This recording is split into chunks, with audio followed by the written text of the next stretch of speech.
Hello and welcome to Roving Report, a program that looks at the Northeast in all its dimension and brings you the changing mood and tenor of the region in all its colors. I'm your host Lumpim Vishum, and the highlights of today's program are: India and Bangladesh vow to fight militancy and cross-border crimes.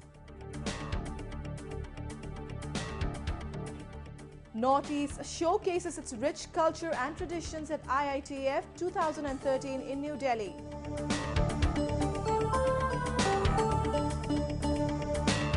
Truck drivers from Manipur face threats by insurgents in Nagaland.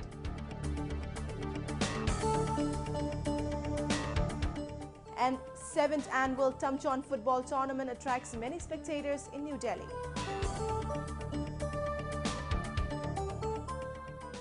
India and Bangladesh not only share a long border but also have close bilateral ties. Recently, the home ministers of both countries met in Tripura, where they expressed their commitment to promoting growth and fighting militancy together. We have a report. Indian Home Minister Sushil Kumar Shinde and his Bangladeshi counterpart Mohiuddin Khan Alamgir were in Tripura on November 17 to inaugurate the first multi-purpose integrated checkpost along the Bangladesh border at Akhora. India plans to set up 5 such posts with Bangladesh to further boost trade and people-to-people contact between the northeastern states and Bangladesh. The Akhora Land Customs is one of the most important international trading land ports in eastern India, dealing with around 4,500 people every month travelling between the two countries. We believe that India and Bangladesh must develop and grow together, ensuring that our growth provides more opportunities to both our people. India has always followed a policy of extending and deepening its ties with Bangladesh on the basis of respect for each other's sovereignty and mutual benefit. While addressing the media, the Bangladesh Home Minister said that his government was determined to not allow Indian militants to take shelter in their territory and hence had signed an extradition treaty. He further denied the presence of any Indian militant camp in the country and assured that stern action would be taken if India provides specific inputs. On the issue of extradition of ULFA's founder General Secretary Anup Chetia, who was arrested and jailed in Bangladesh, Alamgir said that he would be handed over to India after some court formalities. We are committed to make sure that our efforts will be to protect all peace-loving people, and our effort will be to prevent all sorts of crimes. And that's why this extradition treaty that we have signed should be treated as a joint effort by both the countries to transform this subcontinent into a crimeless, crimeless union. India and Bangladesh share a 4,096-kilometer long border. The two countries are committed to strengthening trade relations with each other as well as preventing cross-border infiltration. The India International Trade Fair 2013 in New Delhi provides a global platform for craftsmen and entrepreneurs from across the country and abroad. Many craftspersons and entrepreneurs from the northeastern states are using the opportunity to expand their market by showcasing their products and skills. We take a look. A large number of craftspersons and entrepreneurs from 8 northeastern states are participating in the India International Trade Fair 2013 in New Delhi. Each state has a dedicated pavilion at the fair with different themes. Around 20 exhibitors from Nagaland showcased a variety of products like handloom, artificial jewelry, decorative items, paintings and cultural artifacts. Emilo, an entrepreneur from Nagaland, has participated in the trade fair for the first time in the capital. She is thrilled by the response of the people. I feel so excited and it feels so good to be here.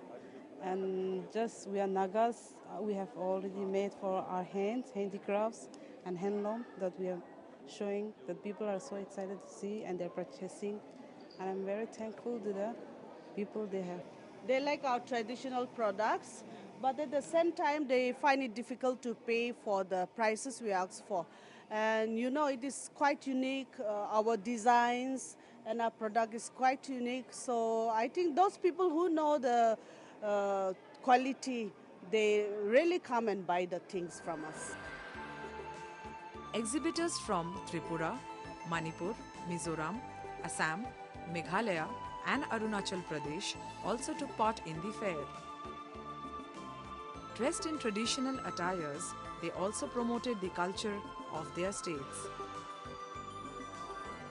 Large crowds thronged the Arunachal Pradesh pavilion for its cane and bamboo products. Other than handloom, many innovative products like designer lampshades and sofa sets made from horns of bullocks were on display. I feel very great, and it's a very great platform for the people like us from Northeast because they don't get the exposure. So, and this is a place where we can show our unique items. Like for example, it's all made of canes and bamboos, and the people out here in city like Delhi and other states, and because they don't get to see such kind of things, so for them it's very good, and especially for us also, we get a chance to show them like our talents, because our talents are like hidden inside, so that's why, and I think it's a very good platform for every one of us. The exhibitors benefit from the fair as they get to understand what the customers want. The event also provides them a bigger platform to generate business, which in turn boosts income of the artisans and craftsmen from the region. ये तो बहुत अच्छा मौका है क्योंकि ये IITF एक ऐसा प्लेटफॉर्म है जो हम लोगों का जो प्रोडक्ट है हमने देखने का ये एक मौका वो यहाँ मिलता है, इसलिए हमने जो ये अभी जो प्रोडक्ट हमने इसमें डिस्प्ले किया है, तो ये प्रोडक्ट खुद जिन्होंने बनाया, जो आर्टिजन ने बनाया, हमने मौका दिया कि खुद आर्टिजन यहाँ आए, अपने देखे कि अपना जो प्रोडक्ट है वो कैसा है और कैसे हम मॉडिफाई कर सकते हैं, और कस्टमर क्या चाहते हैं और क्या चाहते हैं, वो भी थोड़ा IITA पे मौका मिलते हैं. ꯌꯥꯝ ꯅꯨꯡꯉꯥꯏ ꯁꯤ ꯑꯃꯨꯛꯇꯪ ꯐꯪꯅꯕ ꯍꯣꯠꯅꯖꯕꯗꯅ ꯌꯥꯝ ꯀꯩꯅꯣ ꯃꯇꯝ ꯀꯨꯏꯅ ꯆꯪꯉꯦ ꯍꯥꯏꯇꯥꯔꯦ, ꯑꯗꯣ ꯍꯟꯗꯛꯇꯤ ꯂꯥꯏꯕꯛ ꯐꯕꯗꯒꯤ ꯁꯤꯗ ꯌꯥꯎꯕ ꯐꯪꯉꯦꯀꯣ. ꯃꯇꯨꯡꯗꯁꯨ ꯑꯩ ꯌꯥꯝ ꯌꯥꯎꯅꯤꯡꯉꯤ, ꯀꯩꯒꯤꯅꯣ ꯍꯥꯏꯔꯒ ꯌꯥꯝ ꯅꯨꯡꯉꯥꯏꯕ ꯍꯥꯏꯇꯥꯔꯦ, ꯂꯝꯁꯤ ꯅꯨꯡꯉꯥꯏ, ꯑꯗꯒꯤꯗꯤ ꯁꯨꯝ ꯃꯤꯁꯤꯡꯁꯤꯁꯨ ꯂꯣꯏꯅꯕꯗ ꯑꯗꯨꯝ ꯅꯨꯡꯉꯥꯏꯕ ꯍꯥꯏꯇꯥꯔꯦ, ꯑꯩꯈꯣꯏꯅ ꯁꯨꯝ ꯅꯨꯡꯉꯥꯏꯖꯕꯗꯣ. The IITF 2013 was a perfect blend of commerce and culture. During the fair, every state was allotted a day to celebrate its state day, with the aim of promoting awareness about traditions of the region. Let us now take a look at some of the events that made news in the Northeast recently. Nagaland Chief Minister Nepheu Rio recently inaugurated the Ikahaba tea factory at Mirangkong village under Mokokchung district. Several small tea growers under the Tuli division have come together to set up this factory, which has now started producing tea under the brand of Mirangkong Tea. The factory has been financed by Northeastern Development Finance Corporation Limited, NEDFI. Rio expressed his intention of starting the Nagaland Special Development Zone in the foothill area for economic development of the state. Bru tribals from Mizoram who have been residing in refugee camps in Tripura cast their votes through postal ballots for the assembly polls in Mizoram on 19th November. Many voters lined up outside the 6 polling stations set up in the refugee camps in North Tripura. The elections for the 40-seat Mizoram Assembly are scheduled to be held on November 25. The foundation stone of a new football stadium was recently laid at the Narangi Army Public School in Guwahati. The stadium was dedicated to Bir Chilarai, the great general of the Koch dynasty. During the program, the army distributed blankets and soft toys for blind children and 50 sewing machines for women. On November 16, the Directorate of Information and Public Relations, Government of Manipur, observed the National Press Day at the Manipur Press Club. On the occasion, 9 renowned journalists of the state were conferred State Journalists Awards and honored with cash prizes. The speaker stressed on the role of journalists of the state in maintaining communal harmony. 15 students and 2 faculty members of Myanmar's Moniwa Institute of Economics recently arrived in Imphal for 15-day management training at the Manipur Institute of Management Studies under the Manipur University. This is the first time that any northeastern university is conducting an exchange program with foreign students. The centrally funded Manipur University also has 2 seats reserved for students from Myanmar in 17 departments.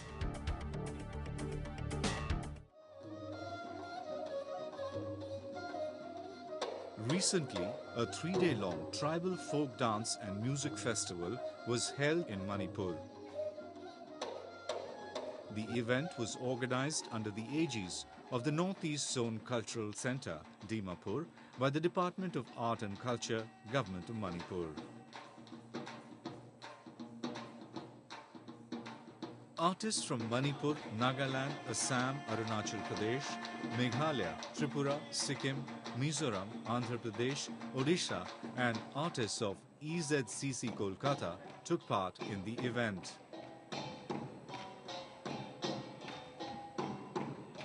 The main aim behind holding the festival was to promote national integration and harmony by bringing together artists of different regions.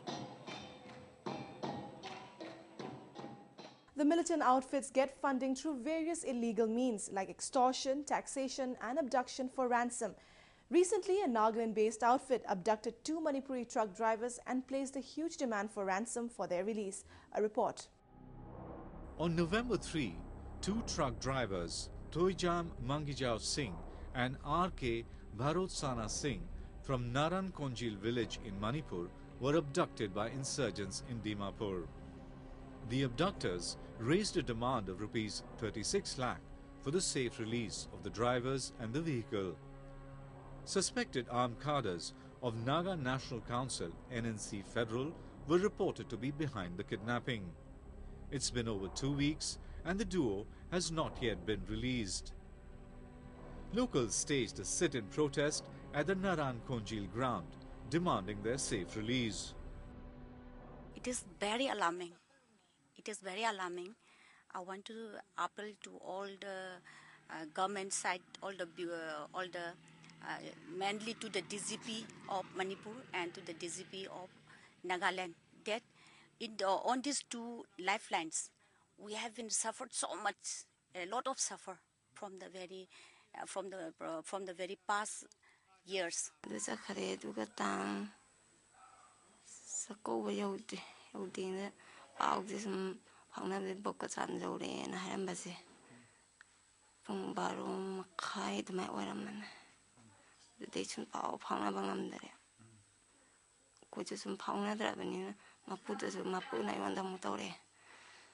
Monkey cried the lay and Harry on the Panadra Matunda. And Babu wanted to come to park there. Imana to hang one hibernate and Babuta high. Mana Mutore. I know Muta with the Zuma Panate. Manipur transport drivers who carry goods along the national highways 38 and 56 frequently fall victim to militant outfits operating in these areas. Majority of the extortions are carried out by the cadres of Nagaland-based outfits like NSCN-IM, NSCN-K, NNC Federal and Cookie groups. People strongly condemn such outfits for targeting innocent civilians. Masaya wakandadi patena khali laitalara thiba chachagiba imungi awana laitalaragi masa masugi mama mapagi lukhabini mama jisu sigi awaba yengaga phabigiba ichasingdo aduju thadokpiro tekda karan thadokpiro hana ai maira bhaibigi saitegi ina haijeningi. Militant outfits in the region are regularly involved in kidnapping, extortions and killings. People are now fed up of the constant attacks and want such groups to shun violence so that they can live in peace. Tamchawn Football Tournament, an annual event, is being held in New Delhi. The ongoing event is attracting a large number of spectators. We take a look. The 7th annual Tamchawn Football Tournament, a 15-day carnival of football and cultural extravaganza, was inaugurated on November 16 at Dr. Ambedkar Stadium in New Delhi. A total of 16 teams, comprising of players from different northeastern states, are participating in the tournament to promote peace, friendship and unity among the youth of the country. The event has been organized under the aegis of Tankul Naga Society Delhi with support from various government and private agencies. We want to promote understanding, fraternity among the various communities of North India. We would like to provide opportunity to our puting young, talented football players. As far as talent is concerned, we are second to none. During the opening day ceremony, young artists from Tripura performed a harvest dance. Donny J from Assam enthralled the audience with his melodious voice. Later, choreography was also performed by Donny along with his group.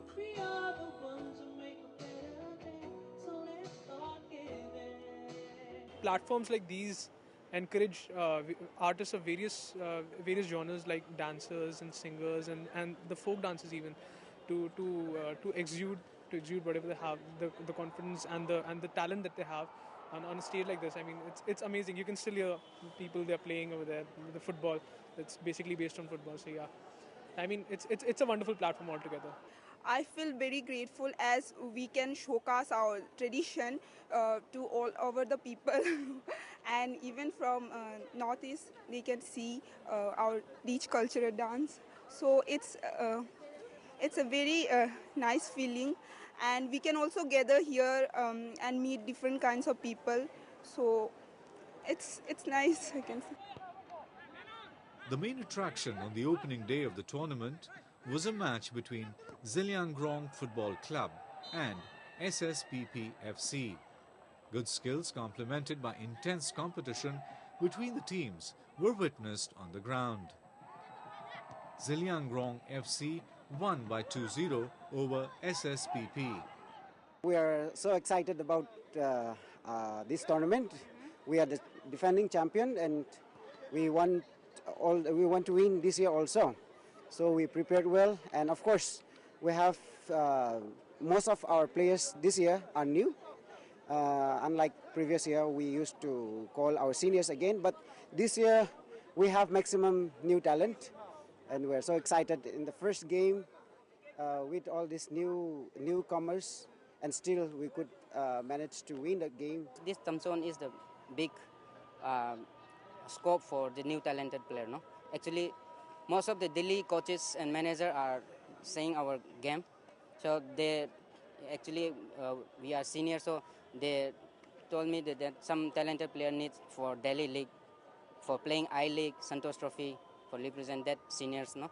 So they called me to that this new talented will be play well, then try to make it for Delhi League, no.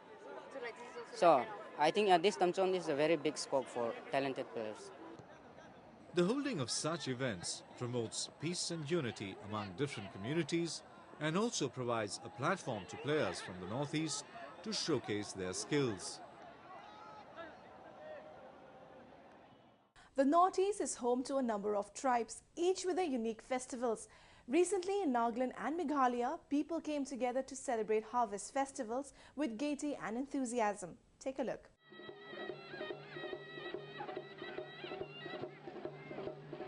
A traditional festival of the Khasis, the annual Nongkrem dance, was celebrated with enthusiasm in Meghalaya recently. The 5-day-long festival is celebrated during autumn at Smith, the capital of the Khasi state of Hima Kirim. It is celebrated to appease the goddess Kable Sinshar for a bumper harvest and prosperity of the people. Young men and women dressed in traditional attires perform various dances. The festival attracts many tourists every year. This festival is basically for us to understand the problems of the people, and also this particular dance, this particular festival is organized for the welfare of the entire states of the Himakaya. Nagaland also bore a festive look as people from the Sumi tribe came together to celebrate their traditional post-harvest festival Ahuna with much enthusiasm. The festival is a celebration of the season's harvest and prayers for good fortune in the future. The Chekie village in Dimapur hosted the celebrations, which witnessed a large gathering of people. The tribal dances enthralled the people. The celebration of festivals brings together people from different walks of life, thereby fostering unity and brotherhood among them.